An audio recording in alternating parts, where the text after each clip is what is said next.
back in 2016, Prince Harry found his celebrity princess. Thank you so much. When Harry met Meghan, a fairy tale romance blossomed. I was beautifully surprised when I walked into that room and saw her, and there she was sitting there. I was like, okay, well, I really have to up my game. They were engaged after a year, and the most spectacular of royal weddings followed. The wedding was phenomenal. It was a royal wedding, but it was on a completely different level. But then it all went horribly wrong. I thought that she could, not would, but that she could be trouble. From matrimony to misery.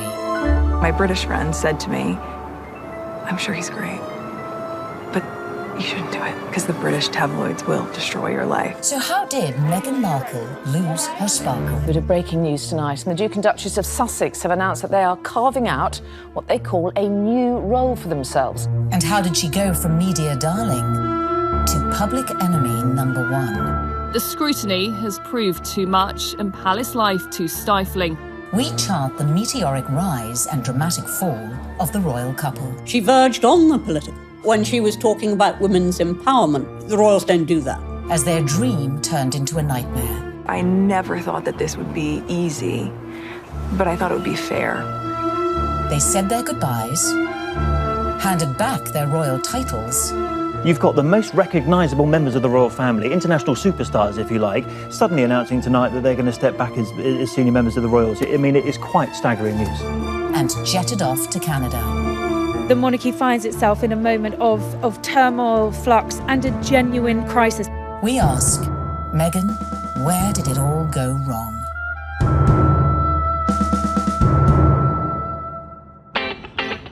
In her dating years, Meghan was said to be an avid reader of 90s book, The Rules, a self-help dating guide read by millions worldwide. But The Rules ain't got nothing on the Meghan Markle handbook. Beginning, of course, with step 1, be born into showbiz. To bag your Prince Charming, it always helps to start off in life with celebrity connections. And with Mum Doria and Dad Tom working in the entertainment industry, Meghan was all set. Meghan has a true showbiz upbringing. Her parents actually met on the set of General Hospital. Her dad was working on the lighting, her mom was temping there. It was the late 70s when my parents met. My dad was a lighting director for a soap opera, and my mom was a temp at the studio. I like to think he was drawn to her sweet eyes and her afro, plus their shared love of antiques. Whatever it was, they married and had me. They moved into a house in the Valley in LA, to a neighborhood that was leafy and affordable. Nice, huh? You like these ponytails? Unsurprisingly, young Meghan soon caught the acting bug and would often visit her dad on the set of long-running TV sitcom Married with Children. Meghan had very much a showbiz upbringing. She would have been on set occasionally. She would have met famous actors and actresses probably from a young age, and understood that they were just people, and understood that there is a work that goes on behind the camera, because that's what her dad did. So she would have seen the reality of what it means to be famous from a very early age. Married with Children was, at the time, considered so risque, it was even boycotted by some viewers. So I grew up on the set of Married with Children every day after school for 10 years. I was there. Wow. I know. It's a very perverse place for a little girl who went to Catholic school, no less, to grow up. There were a lot of times my dad would say, Meg, why don't you go and help with the craft services room over there? This is just a little off color for your eyes. I wasn't allowed to watch it at home. I could watch the end credits, so I could give the screen a kiss when I saw my dad's name go by. I mean, they seemed very close as father-daughter, and I mean, she was a striking child. She was beautiful, and everyone would comment on how cute she was. But beyond that, and more important than that, was the fact she was just a very nice little girl and very respectful and just really a sweet kid to be around. I think one of the things that Meghan possesses, which is so ideal for her current role, is a comfortableness, a level of ease in front of a camera. And part of that would have been because she was raised to see the other side of a camera. Like her future hubby, Meghan's parents divorced when she was little, and from age 6, she lived with her mother. But even if she didn't know it yet, with her immersion into the world of showbiz, little Meghan's journey to find her Prince Charming had already begun. As developing a social conscience from a very early age is step number 2. We all know royals love a good charity fundraiser and supporting important causes. So to increase your chances of royal romance, get involved with a good cause from an early age. Although Meghan's parents were divorced, together they instilled in her a sense of social justice. My mom and dad came from little, so they made a choice to give a lot.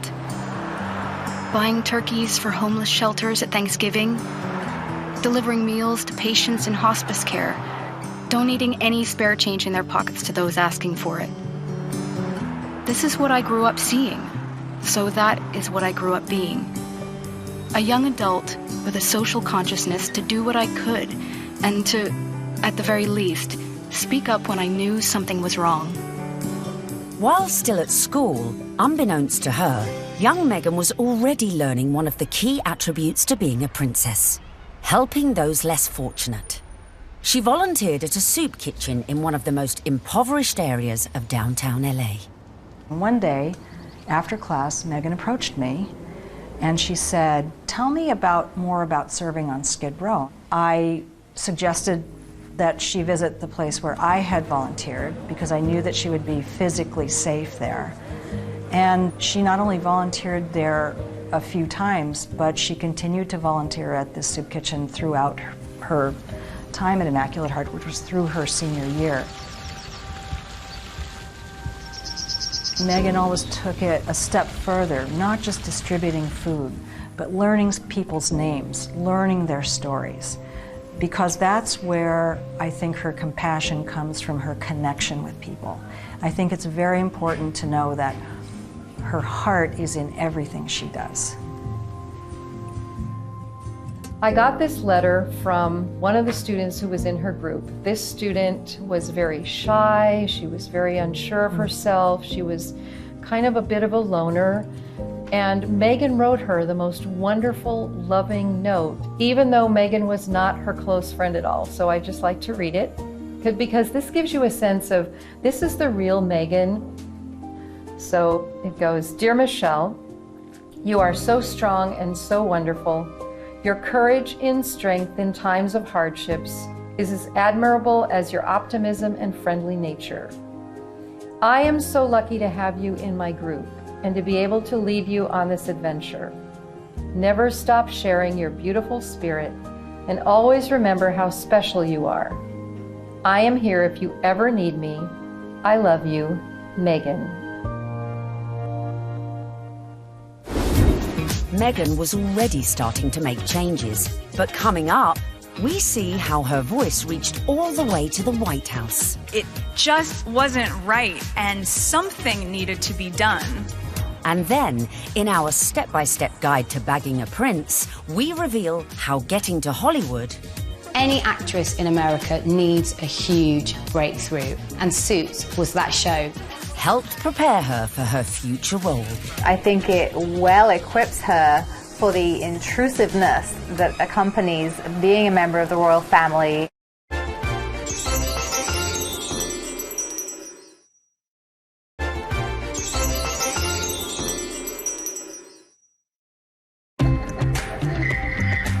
While still at school, Meghan had developed a strong social conscience. And as she grew, so too did her passion for change. Please welcome Meghan Markle. Which in 1993 took her all the way to the White House. Well, good evening. That doesn't feel like enough, does it? It's just great evening. Maybe that's better. The fact that Meghan is interested in these causes, that's not new.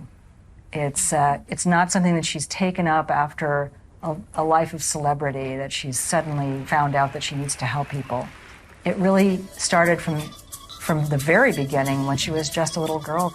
So Meghan's first foray into activism came when she was 11 years old, and she and some classmates were watching commercials and analysing them for their social studies class. The gloves are coming off. Women are fighting greasy pots and pans with Ivory Clear. The tagline said, "Women all over America are fighting greasy pots and pans." 2 boys from my class said, "Yeah, that's where women belong, in the kitchen." I remember feeling shocked and angry and also just feeling so hurt. It just wasn't right, and something needed to be done. My name is Meghan Markle. I'm 12 years old. Last week at my school, we decided to watch the news for social studies. While flipping through the channels, we saw a commercial for the new Ivory Clear dishwashing liquid. In the commercial, they said women are battling grease, meaning only women do dishes. This infuriated Meghan, and she went home, talked to her dad about it. Her dad encouraged her to write letters to various people. Meghan wrote to Procter & Gamble, the company who made the advert, to then First Lady Hillary Clinton, and to children's current affairs show Nick News, who sent a reporter to interview her. I don't think it's right for kids to grow up thinking these things, that just mom does everything. So I was wondering if you would be able to change your commercial to people all over America. Thank you, Meghan Markle. Incredibly, the 12-year-old's lobbying paid off. And it was roughly a month later when the soap manufacturer, Procter & Gamble, changed the commercial. The gloves are coming off. People are fighting greasy pots and pans with Ivory Clear. She had a sense that she could affect change, even though she was just one small person. She had a voice. If you see something that you don't like or are offended by on television or any other place, write letters and send them to the right people, and you can really make a difference for not just yourself, but lots of other people. Propelled into the limelight at such a tender age, as an adult, Meghan's passion to effect change would burn no less brightly and push her closer to the world of her prince-to-be. As some 20 years later, she would take on causes, some of which were close to her future beau's heart, such as becoming global ambassador for international children's charity World Vision, promoting sanitation projects in remote villages. Meghan's visits to countries like Rwanda have focused on girls and women. All of these speak to her concern for female empowerment and really wanting to make a difference that way. You'll feel really good at the end of the day knowing that you've been a part of that. I gotta get these kids home. I'm gonna go take a picture with them. We all know that charity is a huge, huge thing for Prince Harry. He's been working with various charities for years, and it's something that's really close to his heart because of how important it was to his late mother, Diana. If you wanted to impress him, doing a lot of charity work would probably go down very well.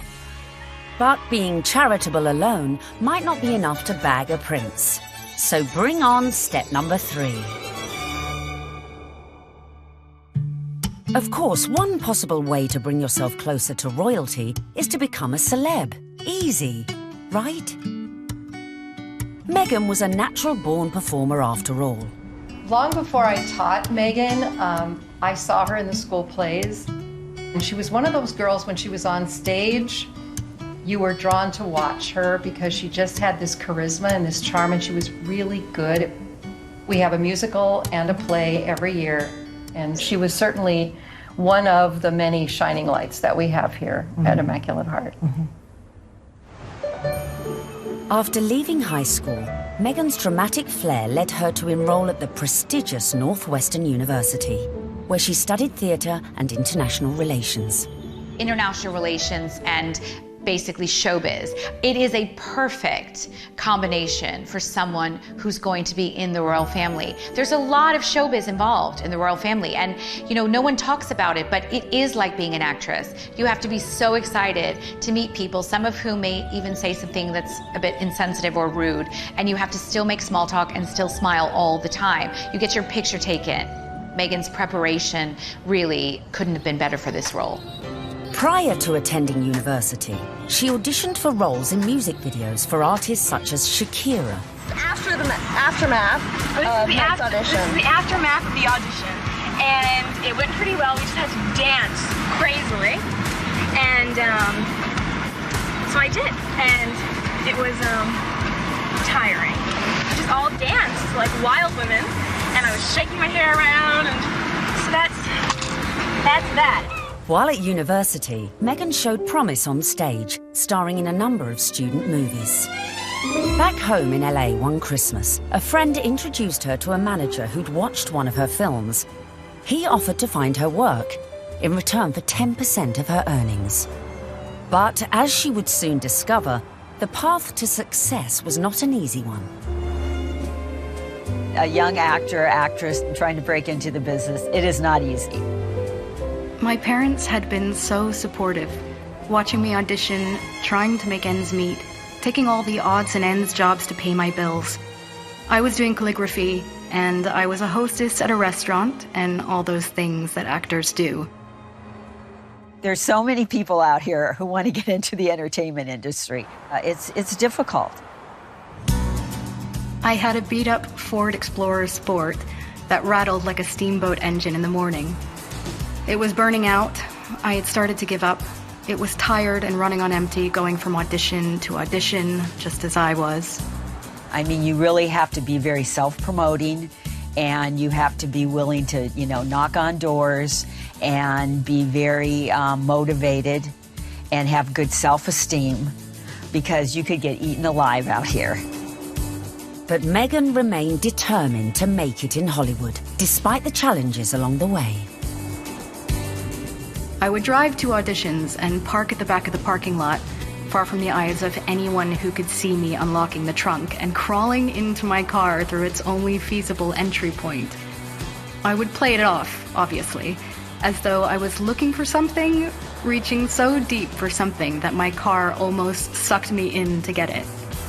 Much like my experience in Hollywood, to be honest. Struggling, climbing hurdles, searching for something that I couldn't even see, and just reaching for it. By now, in her mid-20s, all Meghan had to show for her efforts were bit parts in TV soap operas, dramas, and the occasional movie. Fame was a distant dream. In 2006, she landed a job as a suitcase girl on the US version of quiz show Deal or No Deal, filming up to 7 shows a day. Meghan, open the case.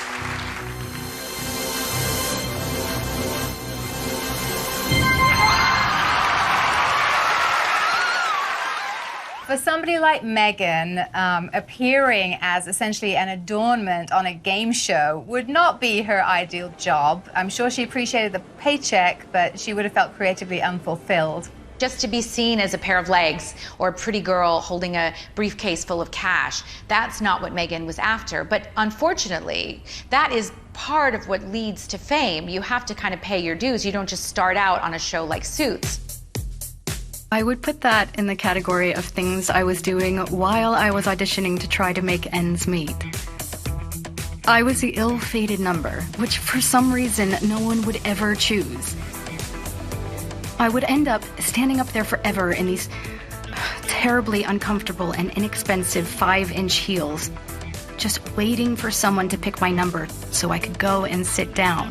Meghan had connections, but they were limited. Her dad was a lighting director. He wasn't an executive producer. So Meghan had to pay her dues like a lot of other young, beautiful actresses today.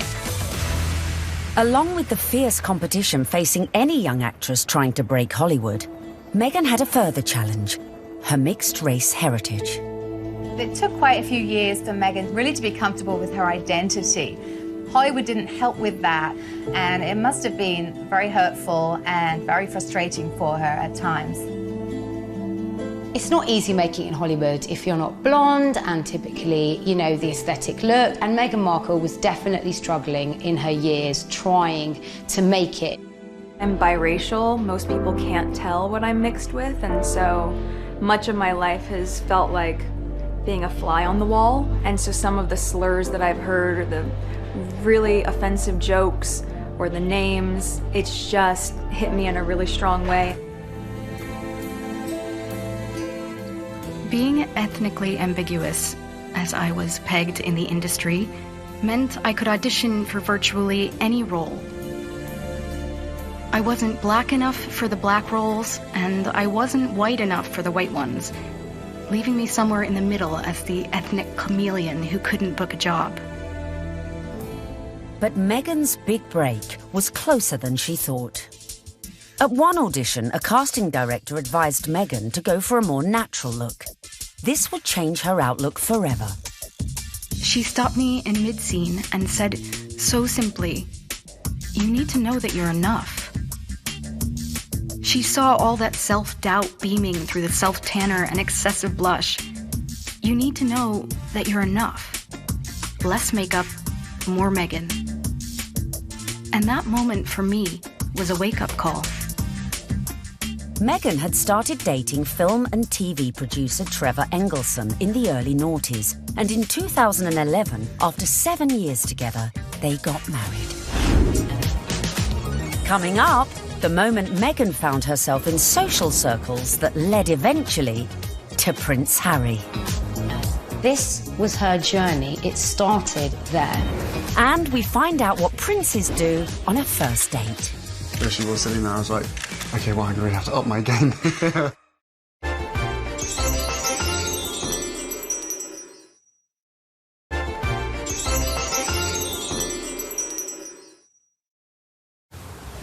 Bagging a major TV role isn't easy. But luckily for Meghan, her breakthrough was just around the corner.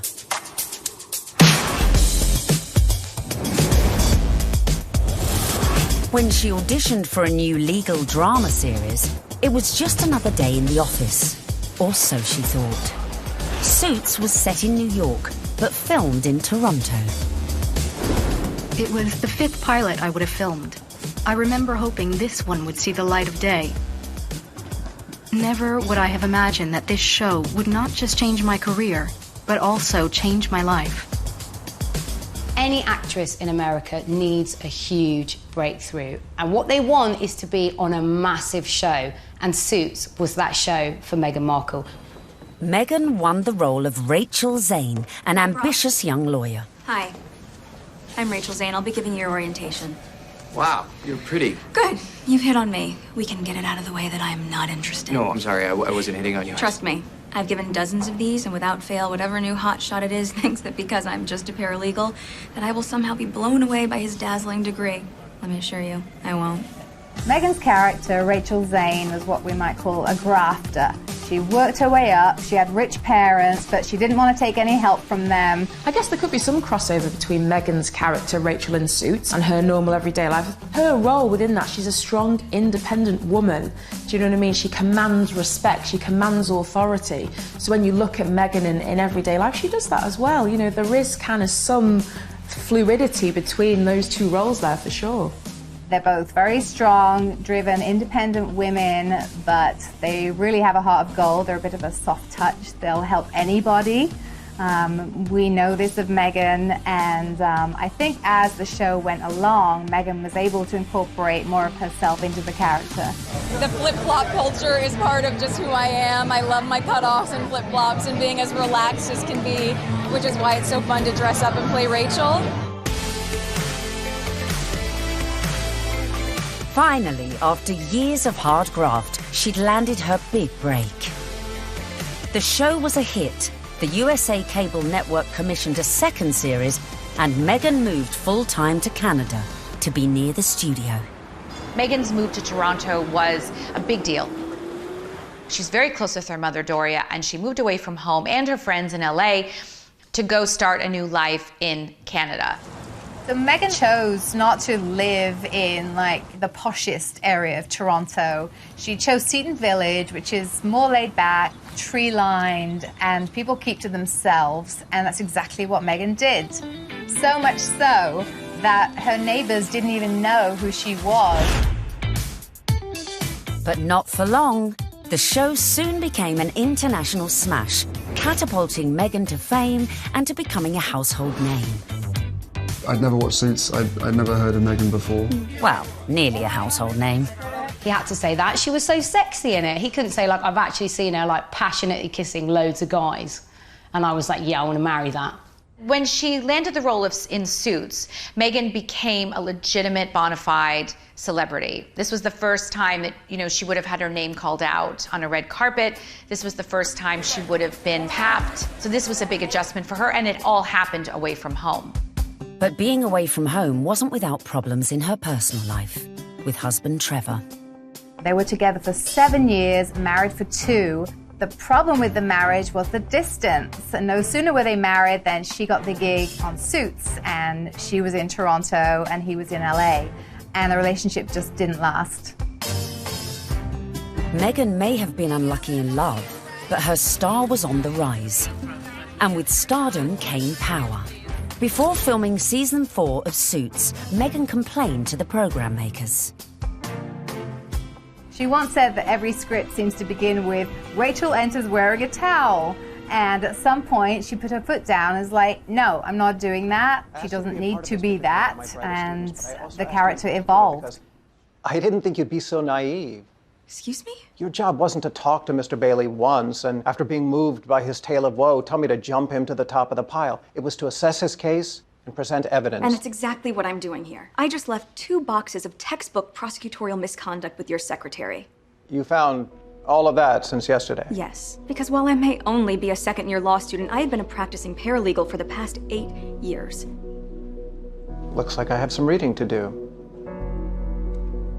I'm sorry for interrupting your day. Good afternoon, Miss Zane. Meghan's global exposure as Rachel Zane was perfect prep for another future role. I think it well equips her for the intrusiveness that accompanies being a member of the royal family and being followed at every turn, because she was very used to, you know, sort of putting her own life in the spotlight.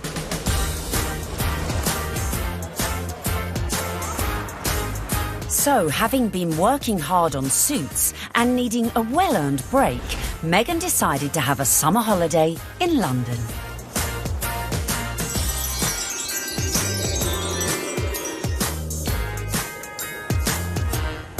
The summer of 2016, which turned out to be a very important summer for Meghan, was actually initially a bit of a getaway, a bit of a girls' holiday, a romp around Europe, a celebration of the fact that she was newly single, and she decided that she'd come on a road trip. When she came to London, Meghan had a couple of girlfriends over here. Misha Nunu had opened up quite an elite circle of friends to Meghan. Among them was Violet von Westenholz, who was working for Ralph Lauren at the time as a PR, and had the opportunity to dress Meghan Markle in some outfits when she was doing some promotional work for Suits. And while they were dressing Meghan, she and Violet established quite a nice rapport, so much so that Meghan was invited into the VIP hospitality tent at Wimbledon that summer to watch her good friend Serena Williams play a game of tennis. Obviously, you go to Wimbledon and you hang out in the VVIP area. She was sitting in the royal box, pretty much. She was just close by. All the pictures have shown she's like an arm's throw away from Pippa Middleton. This was her journey. It started there. During this time, Violet is rumoured to have suggested Meghan might like her friend Harry. That's Prince Harry to you, who also just happened to be single. Amazingly, for a royal romance, it started on Instagram. And Harry had a look through Meghan's Instagram page. I was told Meghan had a look through Harry's Instagram page, and it was Violet who really had brought them together. She played matchmaker. Whoever set them up must be sitting there, literally patting themselves on the back. Can you imagine being the person that introduced them? Because it's like the best PR move ever. I didn't know much about him, and so the only thing that I had asked her when she said she wanted to set us up was, I had one question. I said, well, is he nice? Now, their first date is believed to be at Soho House in London. Meghan had strong ties to Soho House. She was a regular at the Toronto outpost and very good friends with Marcus Anderson, who is one of the directors of Soho House. Marcus Anderson cleared rooms and corridors so that they could meet completely in private without the risk of being spotted or photographed. I was beautifully surprised when I walked into that room and saw her, and there she was sitting there. I was like, okay, well, I really have to up my game. I'm going to sit down and and make sure I've got a good chat. They got to know each other over a bottle of rosé.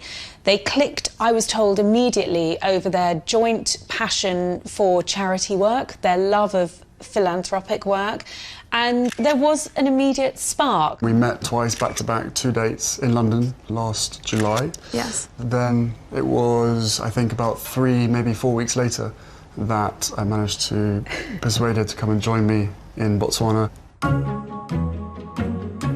What happened next was the stuff of fairy tales, as the couple embarked on a whirlwind romance.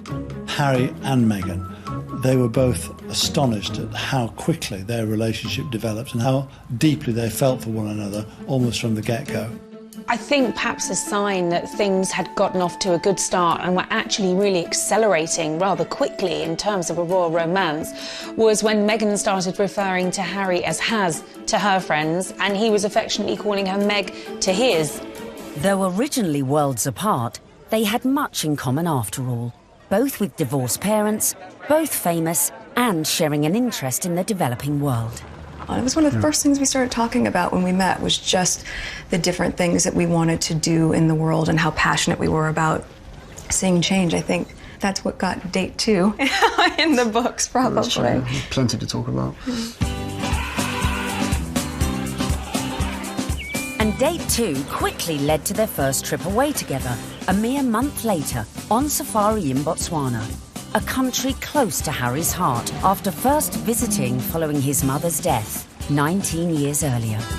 We camped out with each other under the stars. She came and joined me for 5 days out there, which was absolutely fantastic. So then we were really by ourselves, which was crucial to me to make sure that we had a chance to get to know each other. A secret long-distance relationship then ensued, with the occasional clue, such as the couple being separately pictured wearing matching blue bracelets, and the odd tantalising social media post. But it wasn't long before the couple went public. So the next step to bagging a prince is perhaps the hardest: the engagement.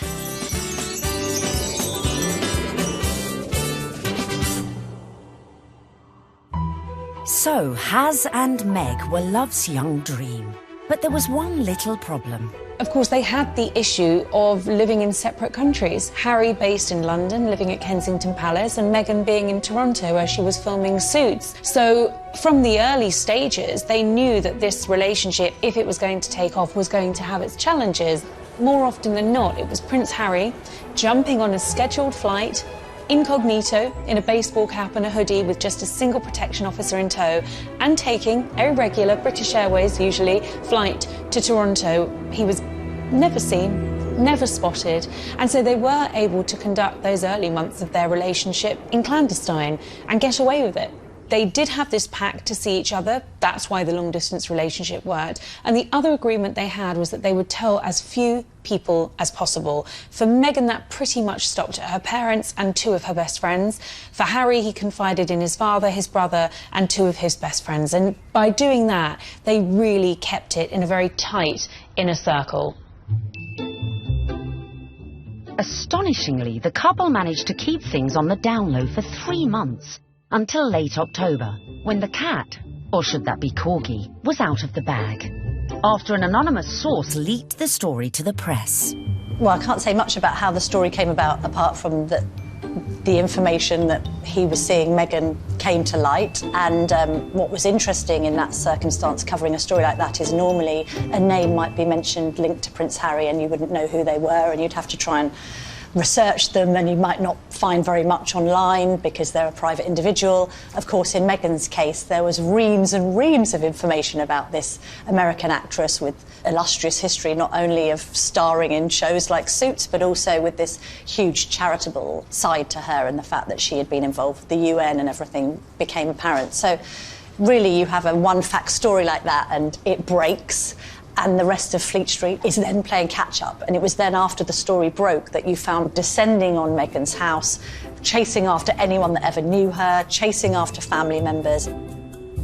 I think both of us were totally surprised by the reaction after the first 5-6 months of what we had to ourselves. Now everyone knew about their relationship, but would everyone approve? Especially Harry's inner circle of trusted friends. Well, I think initially some of his friends were quite surprised, but they also welcomed her, and by the March of 2017, Meghan was invited to his best friend's wedding. Harry flew Meghan out to Montego Bay for the wedding of old Etonian pal Tom Inskip. She was made to feel very at home, the friends were very welcoming, and she started to actually forge friendships with these people on her own. And that's really lovely that, you know, Prince Harry's at the wedding of his pal, and his pals are saying, you guys could be next down the aisle. I mean, what's better than that? They could obviously see that this is genuine. This is a real thing. Well, one of the things I was told by someone at that wedding in Jamaica was that they'd never seen Prince Harry look so happy. And in fact, at the wedding reception, there were jokes of, you two will be next. And actually, those were accurate predictions, because they were. Coming up, the royal couple-to-be's first public appearance. I don't know how many people were actually watching the wheelchair tennis match, because a lot of people were watching Harry and Meghan. And just how did Meghan's prince pop the question? I had the ring in my finger and I was like, can I give you the ring? She was, oh yes, the ring.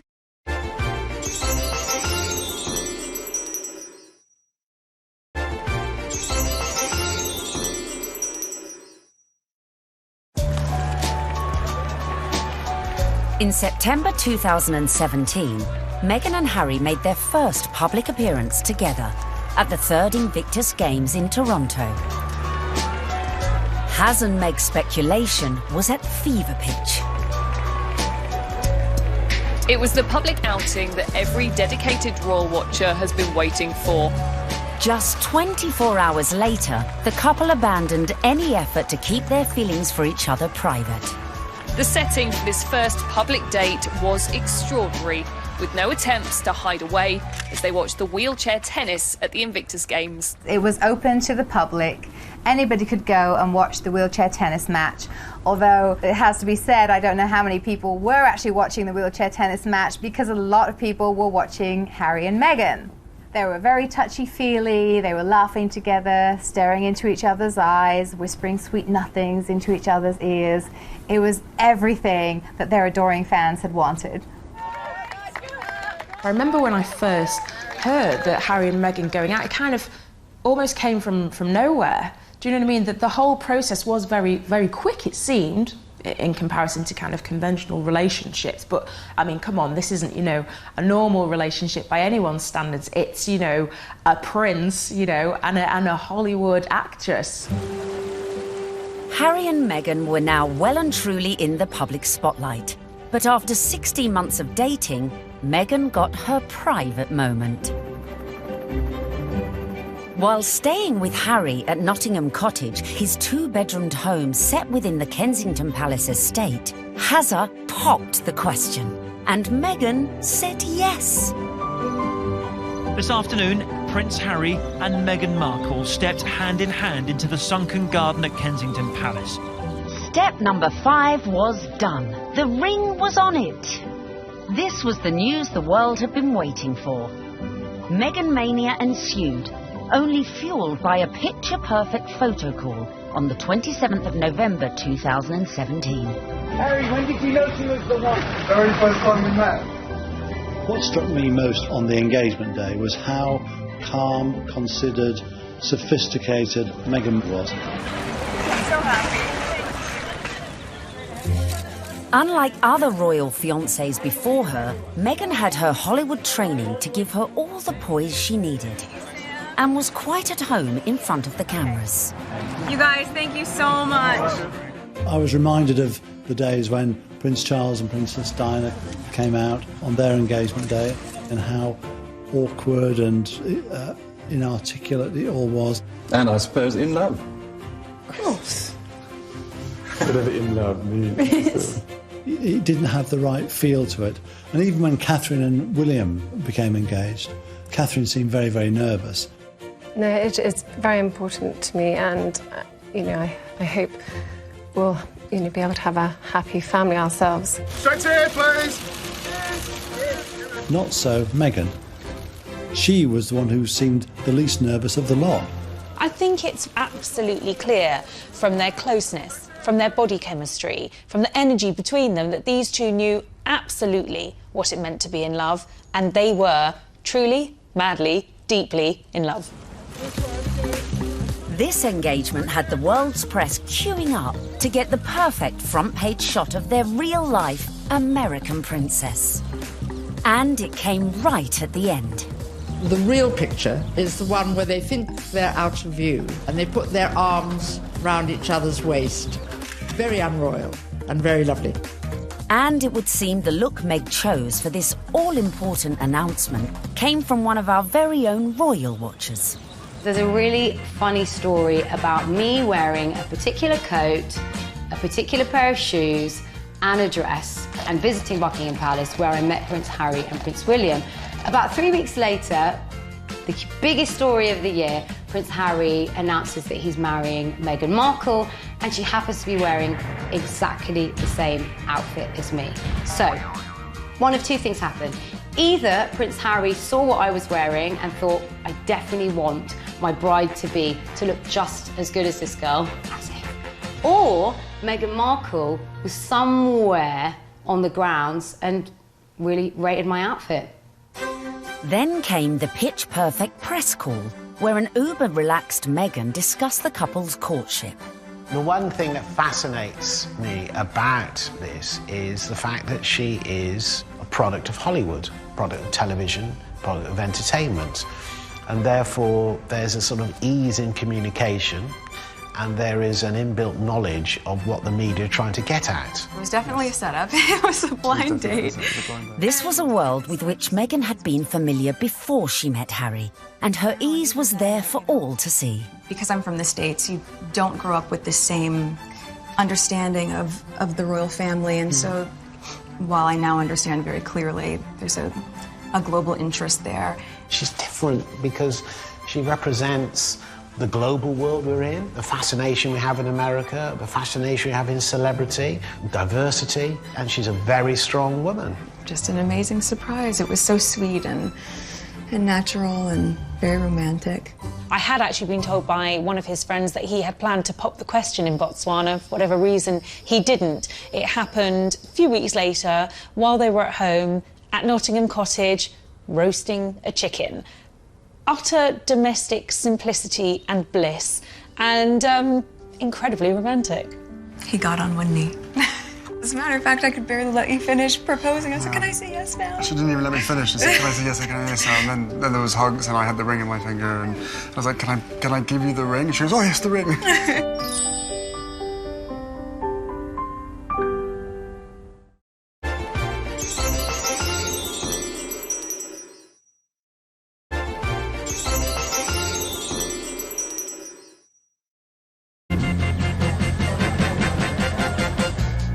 Meghan and Harry were united in their passion for change. And in the months following their engagement, Meghan had thrown herself into charity, winning the hearts of the British public. It was clear from day one that she was like a duck to water. She is absolutely natural at this, very engaging, very warm, lots of eye contact. Harry was showing off his new fiancée far and wide, and she charmed everyone from all walks of life, including those who walked on four legs. She even wore a matching coat for the occasion. You can see the American effect of Meghan Markle in every single photo call and every single walkabout. When Meghan goes on walkies with Harry, she's hugging people. In Nottingham, the couple visited charities that were close to Harry's mother's heart. You could see the pride in Prince Harry. I mean, it was a joy to watch. While back in London, a visit to Brixton brought Meghan even closer to the community. Believe it or not, everyone is listening, and I'm in the same room as the royal couple right now. They actually shook my hand. I didn't expect that. I thought, you know, it would just be a distance. They were pretty cool. It was a real nice, good, feel-good factor. They should come more often. They really should.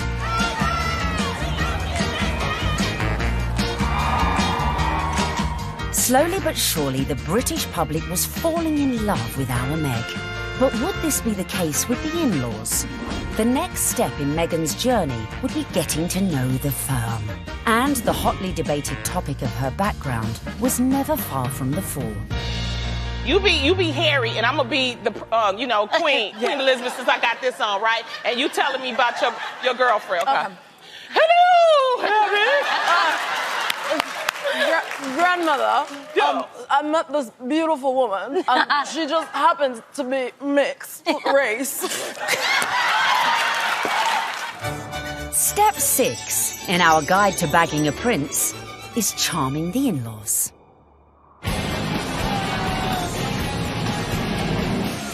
One of the things I found really amazing when I was charting this story was just how warmly welcomed Meghan had been into the royal fold right from the early stages. The early meetings with William and Kate and Charles and Camilla, they were very welcoming. And actually the speed at which Meghan was introduced to the Queen was very surprising. When I looked back at Harry's relationship with Chelsea, it was several years before Chelsea was introduced to the Queen. Cressida, who dated Harry for 2 years, was never introduced to the Queen, but within a matter of mere months of dating her, Harry had Meghan meet the Queen. She's an incredible woman. And the corgis took to you straight away. That's true. In fact, Queenie was so impressed that mere weeks after the couple's engagement, she took the unprecedented move of inviting Meghan to spend Christmas in Norfolk at Sandringham, giving Meg the opportunity for a serious charm offensive. It was a tremendous break with convention that the Queen invited Meghan, who was, after all, just a fiancée, to Sandringham, because normally it's just the wives and the husbands of members of the royal family who are allowed that. I was told that the Queen's feeling was this: she's preparing to give everything up for her grandson, her career, her identity, her nationality, her home in Toronto, everything to be with Harry. And the Queen's feeling was the very least we can do is to make her feel welcome at Christmas. It does show that the Queen is walking in step with the change of the guard at Buckingham Palace. This would have been a far different Christmas to the one Meghan spent in LA the previous year, with the historic 20,000-acre estate playing host to all sorts of little family quirks that would prove a challenge to any outsider. Well, Meghan would have had to get her head around quite a few royal family traditions. They open their presents on Christmas Eve.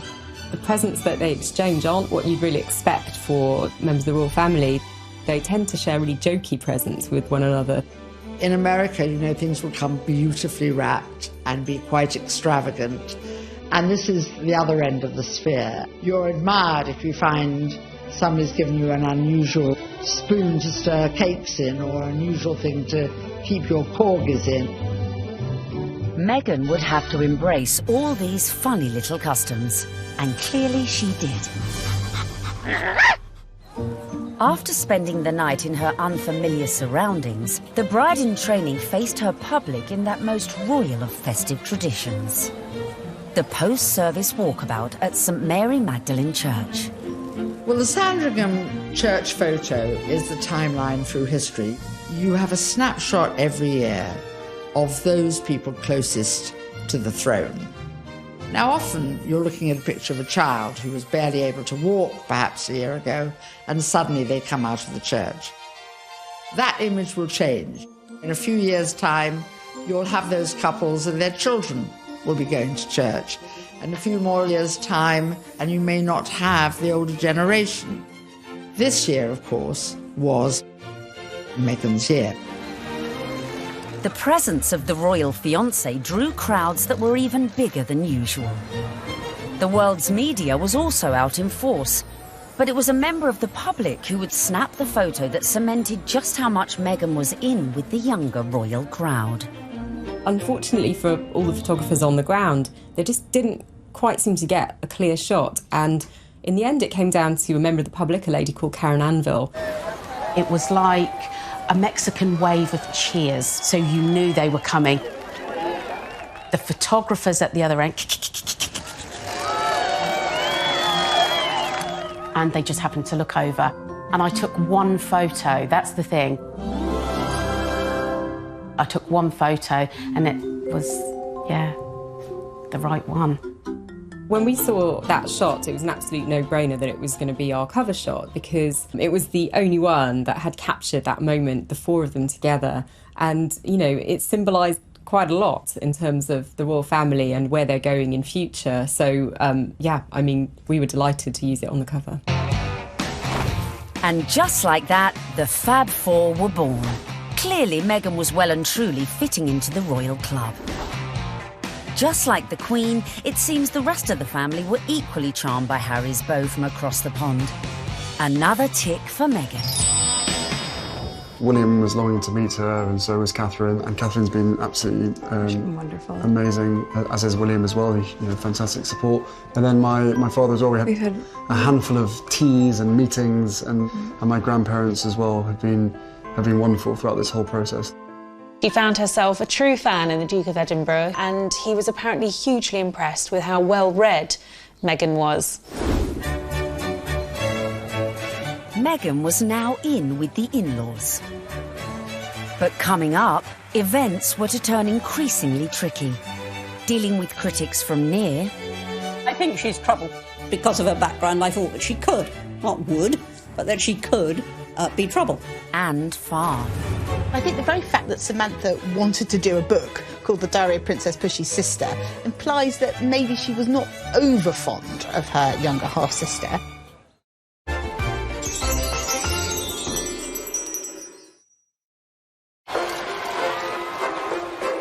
Meghan was proving popular with the in-laws, the friends, and was now conquering the British public. But what to do when you find out not everyone likes you? I don't know about this Meghan Markle. Yeah, she's too confident and self-assured. You see what I mean? This water feature's shit, isn't it? Yeah. Oh my God, I thought I was doing so well.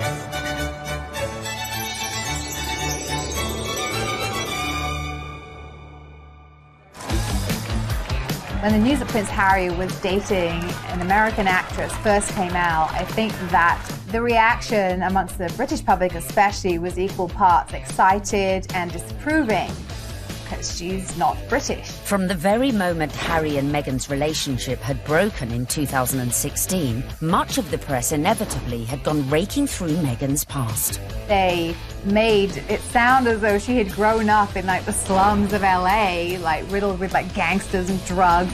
With some reports focusing on the breakup of her parents' marriage and her relationship with her half-siblings. Time is 7 minutes. Harry didn't help matters when he went on to guest edit BBC Radio 4's Today programme. It started well. Morning. Very good to see you. He got some of his mates on the show, like this guy. Okay. But I need a British accent. But if you start using long pauses between the answers, you're probably going to get the face. Let me see the face. Oh, okay. But during the course of the programme, Harry answered one question about Meghan. It was your future wife's first Christmas with the in-laws. How was it? She really enjoyed it. The family loved having her there, and it's the family that I suppose she's never had. It's the family that I suppose she's never had. But Harry's comments did not go down well with one member of his future wife's family. Meghan's half-sister Samantha was very cross with what Harry said on the Today programme about the family not being close or a normal family.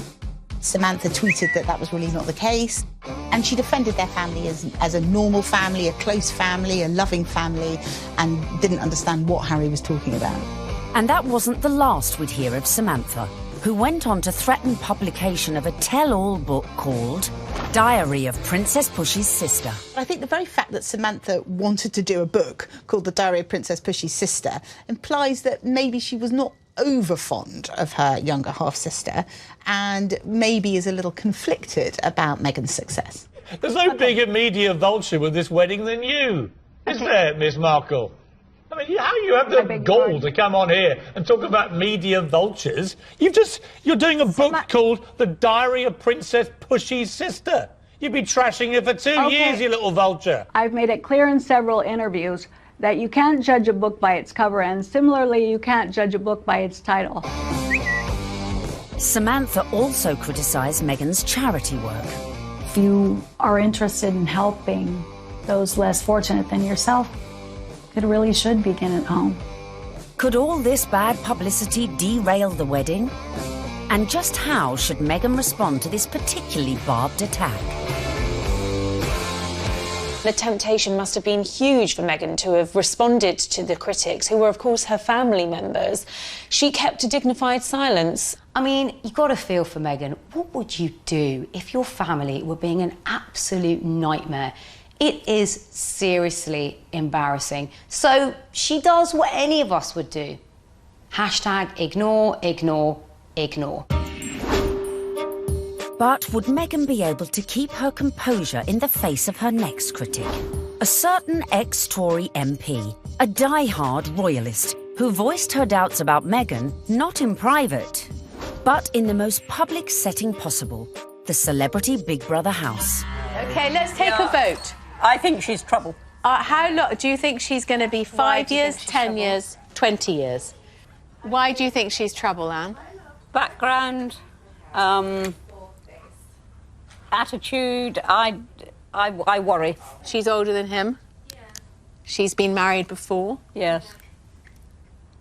I add it all up and I'm uneasy. But there we go. Quite frankly, I was shocked when Anne Widdecombe said that what she said. I mean, I've always thought that she was a sensible woman. She seems to be jumping to conclusions without looking at any evidence. The ex-minister's comments sent the Twitter sphere into meltdown. When I was on Big Brother, I was called every ick and every ist going. I was homophobic, xenophobic, racist, sexist, misogynist. Nothing I said could have been remotely construed as racist by any sensible observer. I mean, all I said was I thought that because of her background, and I was thinking of freewheeling Hollywood background, you know, former marriage, all the rest of it, that because of her background, I thought that she could, not would, but that she could be trouble. She had, I think, the older generation's view of this is an outsider, a foreigner coming into a very British organisation, almost, you could say. How is that going to work? The thing that all of us have to do is adapt. We're in the here and now. Embrace. But one woman who was not prepared to embrace was Jo Marnie, girlfriend of then UKIP leader Henry Bolton, who sent a series of racist texts. Even then, Meghan kept quiet. The royals' mantra is often put up, shut up. You can't be seen to always answer back. You do have to put up at points. So actually her approach, maintaining that dignified silence, not justifying or even giving any credence to these claims, some of which were really quite unpleasant, well, it was a very royal approach to things. Look, Meghan is showing the makings of a true princess. You've got to have that decorum. You've got to, on some occasions, actually, you know, keep silent and pick your battles. Even more flack came Meghan's way when she took to the stage with her potential prince, his brother and Kate at the Royal Foundation in February 2018. People say, well, you're helping women find their voices. And I fundamentally disagree with that because Women don't need to find a voice. They have a voice. They need to feel empowered to use it, and people need to be encouraged to listen. And I think there is no better time than to really continue to shine a light on women feeling empowered and people really helping to support them. She verged on the political when she was talking about women's empowerment, and it was all a bit Me Too-ish. The royals don't do that.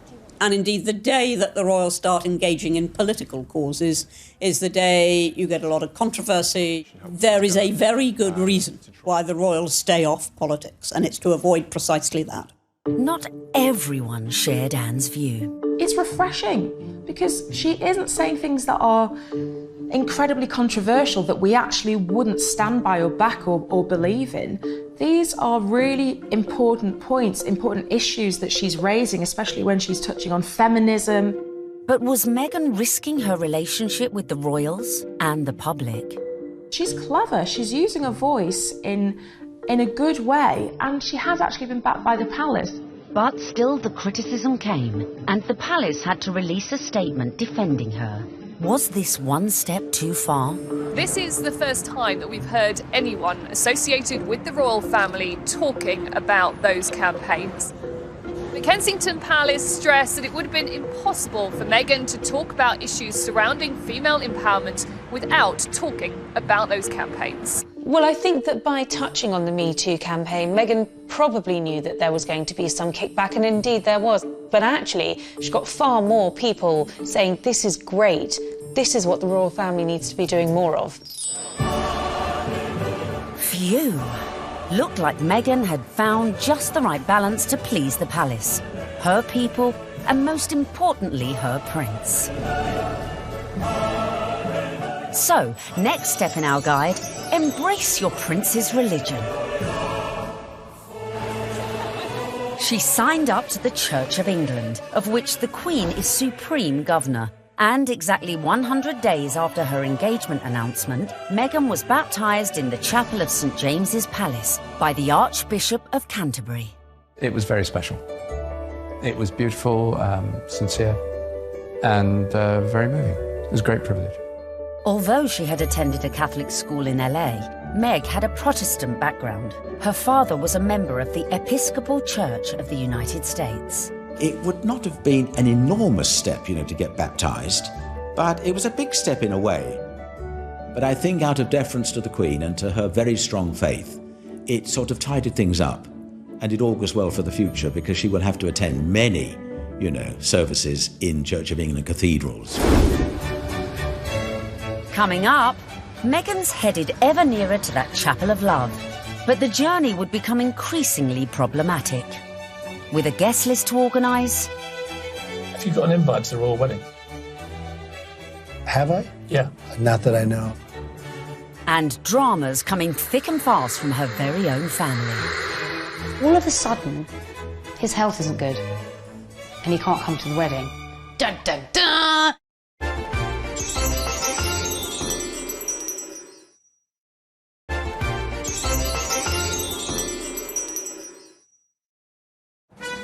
Welcome back, where we find Meghan almost at the final furlong of her romantic journey. But managing your wedding carefully was not to prove so easy for our Meg. First hurdle, the date. The wedding of Prince Harry to Meghan Markle. The date, the 19th of May 2018. Recent royal weddings had all been held on weekdays, but not this one. I think that they thought, we want people to enjoy this, so why not do it on a Saturday? And if you think about most weddings that you and I go to, they're at the weekend. So why wouldn't you follow suit? But there was one reason to avoid that Saturday. It had already been announced as the date of the FA Cup final. As president of the Football Association, Harry's brother Prince William was expected to take his usual place in the royal box at Wembley. And millions more were looking forward to watching the game on TV. I think my wife will probably want to see the royal wedding. So what I'll probably do, I'll probably leave her on her own, maybe with some of her friends. I'll go somewhere else where like-minded people want to watch the FA Cup final. I would so prefer to watch a royal wedding, not interested in football. Harry and Meghan solved the problem for TV viewers. they announced that their ceremony would begin at noon, several hours earlier than kick-off time. But Wills decided to avoid the fixture clash altogether, scrapping his Wembley appointment to concentrate fully on his little brother's wedding. Next hurdle, the tricky protocol of who to invite to a royal wedding. Have you got an invite to the royal wedding? Have I? Yeah. Not that I know. Would you like to go? I want them to be happy. I really want them to be happy. They look like a lovely couple. Meghan Markle did say you were a divisive misogynist. Well, I still hope they're happy. It was a source of quite a lot of amusement for comedians in the US who like to take every opportunity they can to poke fun at him. So Donald Trump is mad because Prince Harry didn't invite him to the wedding, to the royal wedding over there in England. I don't even know why. I don't know why you mad. You shouldn't even be surprised, Donald. Don't nobody like you. The apparent decision to snub the US president may have been a source of jokes for comedians. But according to some sections of the media, it was also a potential embarrassment for the Queen. Could this dash all Meghan's good work? Especially in light of reports that the couple had invited Trump's predecessor, Barack Obama, a friend to them both. But as Harry and Meghan's wedding was a non-state event, that meant the couple could pretty much invite whoever they wanted. This is not a state occasion, this wedding. He can invite his friends and Meghan's friends. He doesn't have to invite Trump. It's as simple as that. So the date was set, the invites were out, the corgis were brushed, and all was looking rosy for the big day, and for Meghan to finally become Mrs. Prince Harry. Until... That week lead up to the wedding was like watching an episode of EastEnders. It was an extraordinary week, completely overshadowed by the debacle over Mr. Markle. We were told that Thomas Markle would be walking his daughter down the aisle. In fact, a story that broke the weekend before in the Mail on Sunday undid all of that. Thomas Markle was revealed to have been staging fake pictures for the press to bolster his image pre-wedding for the reported sum of $100,000. First of all, the pictures are leaked. Her dad is posing for pictures with paparazzi. Such was the embarrassment Mr. Markle felt he'd caused to his daughter that at the 11th hour he pulled out of the wedding. It got so confusing. It was like, is he going to be coming to the wedding? Isn't he? Meghan, I was told, was utterly heartbroken. She said that she forgave him for the photographs and she wanted him there to walk her down the aisle on the big day, and he agreed that he would do it. Until... all of a sudden, his health isn't good and he can't come to the wedding. Dun, dun, dun! Thomas Markle said he felt that the heart attack had probably been brought about by his son writing an open letter in one of the tabloids, basically telling Harry that it wasn't too late to get out of this wedding and that his sister was nothing but trouble. The whole of the country was talking about this. What is going to happen? And then finally, we had a statement. It was a roller coaster of emotions, in fact prompted Meghan to issue her very first solo public statement, and very tellingly that statement began with the word sadly. Must have been really difficult because in the end, you know, it was announced that her father wasn't be coming. Added to that, parts of the family just descended en masse without an invitation. Former sister-in-law Tracy Dooley, that's ex-wife of the half-brother who just trashed Meghan in a letter, jetted into Heathrow with sons Tyler and Thomas, plus a shed-load of baggage, in every sense. There's more likelihood that I would have got an invite. They turn up, got all the suitcases, you see them having their pictures taken in the airport, you're thinking, what is going on here? Because apparently they either think they're going to get a last-minute, you know, somebody cancelled, you can come to the wedding now, or they're just going to make money off the British media and do loads of interviews. It's all about the... be a pretty exclusive event. Right. So, I mean, if they feel like they would like to invite us, we'd be honored, and if not, we're going to be cheering her on and totally supporting her no matter what. And then on top of all of this, Meghan has to find out that her nephew Tyler is growing cannabis and has even called his special batch the Markle Sparkle. I mean, it was just disastrous from start to finish, and I think actually everyone, not just Meghan, was pleased when they packed their bags and went right back to where they came from. Cue an epic sigh of relief at the palace. Despite all these problems, the wedding stayed on track, which brings us nicely to step 11.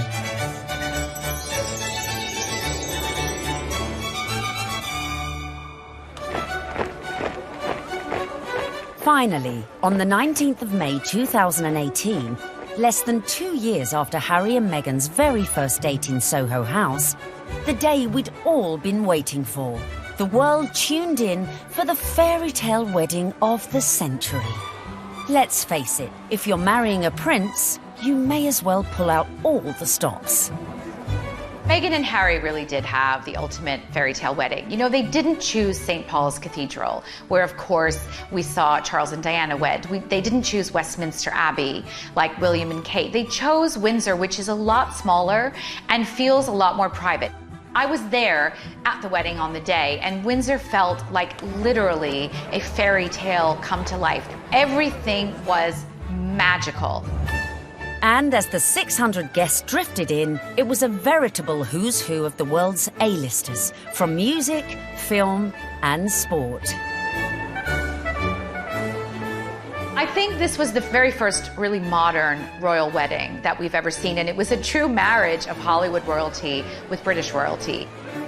Oprah Winfrey, Idris Elba, George Clooney and Amal, and the cast of Suits. You had Hollywood stars mingling with British aristocracy. It was extraordinary to see.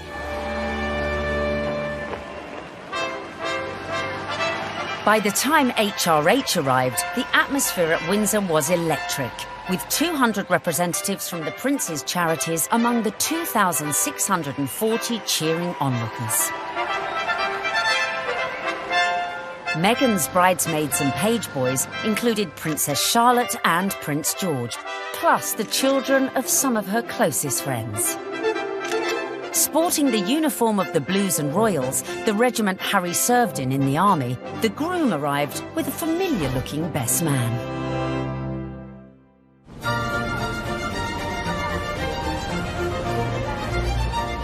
Right on cue, Meghan arrived with Mum Doria in the Queen's Rolls-Royce Phantom 4.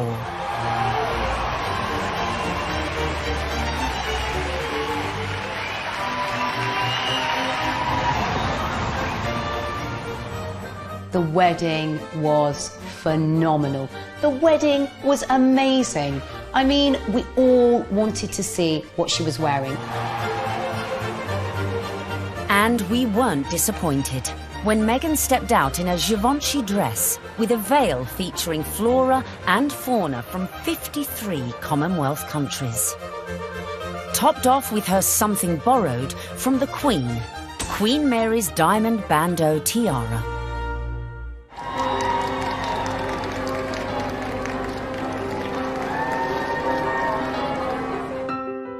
But with an absent father, who would walk Meghan down the aisle? Prince Charles rises to the occasion. Prince Charles walks her down the aisle. It's amazing. Hashtag the power of love. Hashtag love survives. When you saw it on the day, it felt like the right thing to do. It was a wonderful way of Charles saying, welcome to the family, and actually of Meghan showing the world just how close she already is to her father-in-law. Meghan had successfully won over her in-laws, and here it was on display for all the world to see.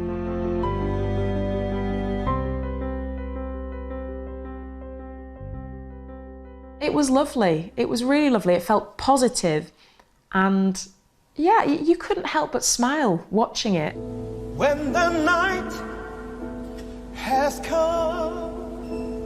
So, not only had Meghan married a prince, but she had ensured that their wedding would be one that the British public would never forget. And neither would the 60 million who tuned in from around the globe. No, I won't be afraid It wasn't your typical royal wedding. We had been told by courtiers to expect some surprises, but I don't think anyone expected quite what we saw. Listening to that incredible gospel choir, which was a beautiful touch and a wonderful nod to Meghan's dual heritage. Stand by me. Stand by me. Inside, you've got the gospel choir, you know, raising the roof with the music. You've got the Reverend Michael Curry. I think without a doubt, Michael Curry was one of the stars, one of the unexpected stars of the day. I don't think anyone was expecting his sermon. I certainly don't think the royal family were expecting his sermon, because the look of surprise, and I might say bemusement and bewilderment on some of their faces seemed to suggest that they were quite taken aback. We must discover the power of love, the redemptive power of love. And when we do that, we will make of this old world a new world. He started speaking. He just had everybody on the edge of their seats, whether you were there or you were watching it on the television. The room felt alive. I don't think St George's Chapel has ever heard such an effusive address, or heard Martin Luther King quoted in that way. There's power in love. Don't underestimate it. Don't even over-sentimentalize it. There's power in love. You know, there is power in love, and if we hadn't heard it once, it was drilled into us, so we knew that by the end of his sermon. Oh, there's power in love. Her family weren't there. It was just her mother, but her story, her African-American heritage, that was all beautifully reflected in the ceremony and in the day itself. All these things that are really very Meghan just made you realise how much more the world is coming together. It was poignant, powerful stuff. Meghan, I give you this ring. Meghan, I give you this ring. As a sign of our marriage. As a sign of our marriage.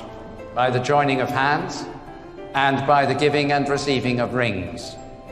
I therefore proclaim that they are husband and wife. She'd done it. She'd got the ring and she'd married her prince. Watching that wedding, you know, even if you're not a royalist and you're not a romantic, you really couldn't help but be taken in by it, because it was two people that actually seemed like they were really in love, which on any level is just so nice to see.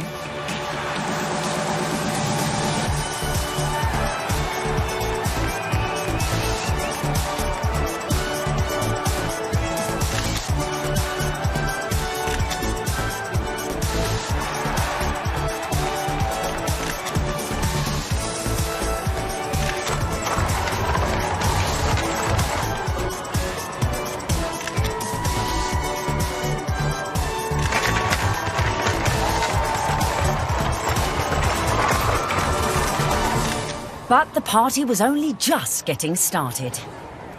Serena Williams playing beer pong. I bet she aced it.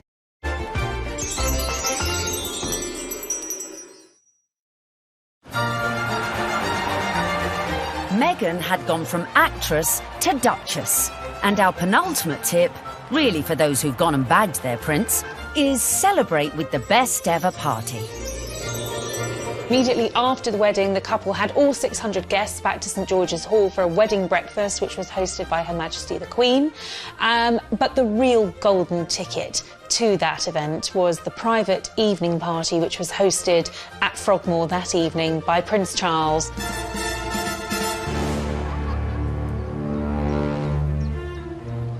We saw, of course, Meghan's dress for the after party, which was by Stella McCartney. She looked glamorous. Harry looked like James Bond walking out of the palace to get into their vintage Jaguar. This was a very modern, sexy, gorgeous couple. We saw the couple speed away in that beautiful blue E-Type Jaguar. Meghan resplendent, it has to be said. Harry looking more James Bond than Prince Harry.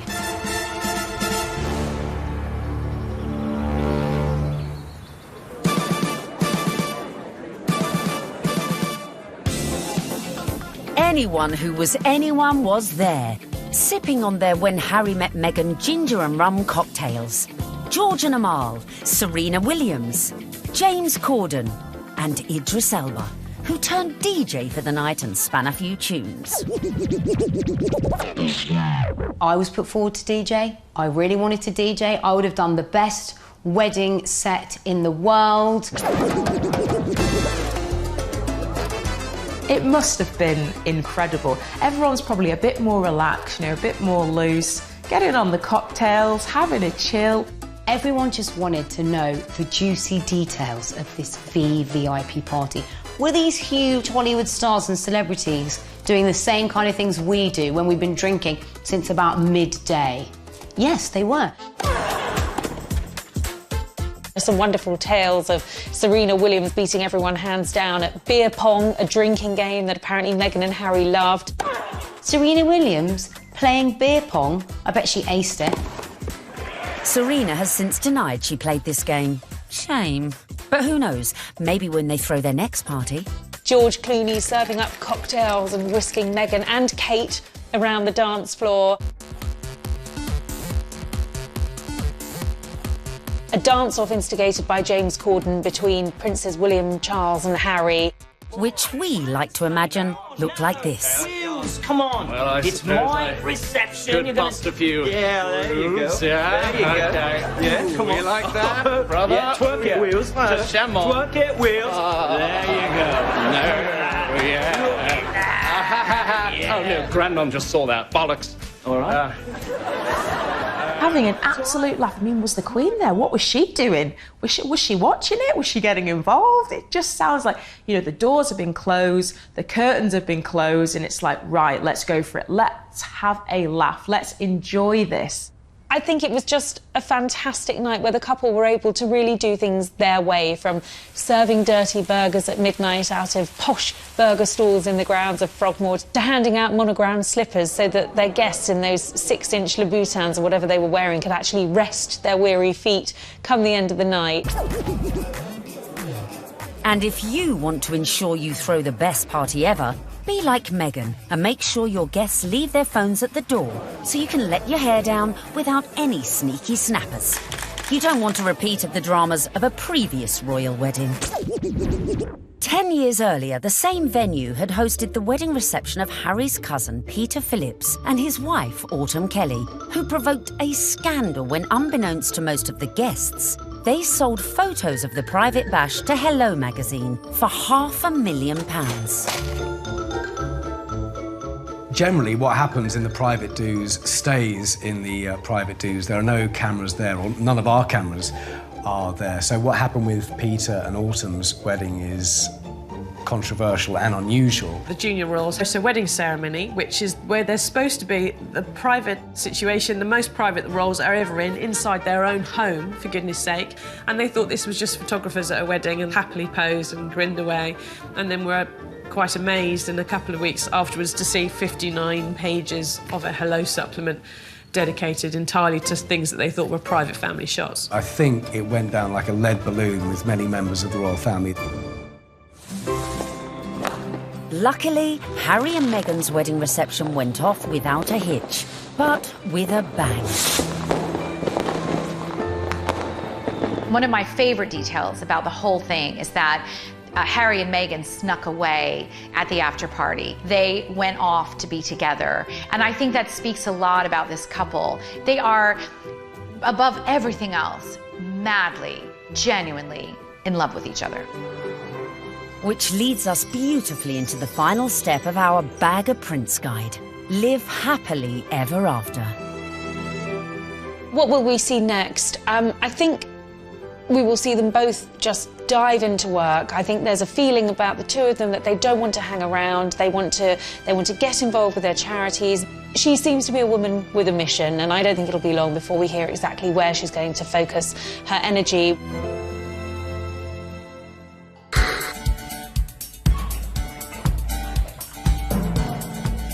So there you have it. From being born into showbiz, to getting famous, to moving countries. making moves in royal circles, charming the in-laws, and staying silent in the face of criticism. Meghan Markle might not have set out to bag a prince, but follow her lead and maybe you could do it too.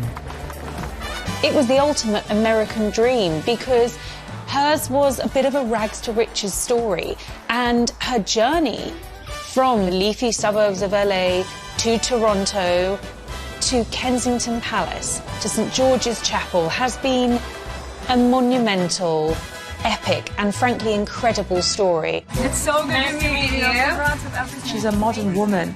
This is how we all live, you know, from mixed race families, you know, interracial marriages, coming from different countries. That is what society is about now.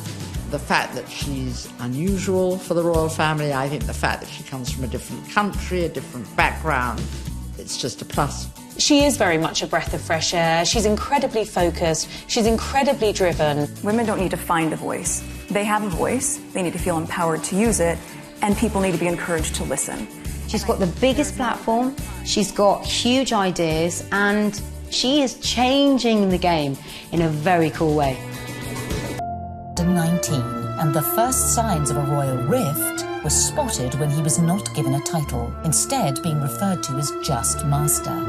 More press criticism followed when the couple decided to use a private jet to take them on holiday. Finally, the bombshell. The couple stepped back from their royal duties, handing over their titles and jetting off to Canada, as Harry explained at this after-dinner speech. The decision that I have made for my wife and I to step back is not one I made lightly. It was so many months of talks after so many years of challenges. And I know I haven't always gotten it right, but as far as this goes, there really was no other option. You've got the most recognisable members of the royal family, international superstars if you like, suddenly announcing tonight that they're going to step back as senior members of the royals. I mean, it is quite staggering news. Harry and Meghan have gone from the wedding of the decade to leaving the UK and the royal family behind in just under 2 years, with Meghan making her very last public appearance here at the Commonwealth Day service. How could such a fairy tale descend into such misery and acrimony in such a short space of time? I never thought that this would be easy, but I thought it would be fair. Who could have imagined that what started so well could all go so horribly wrong?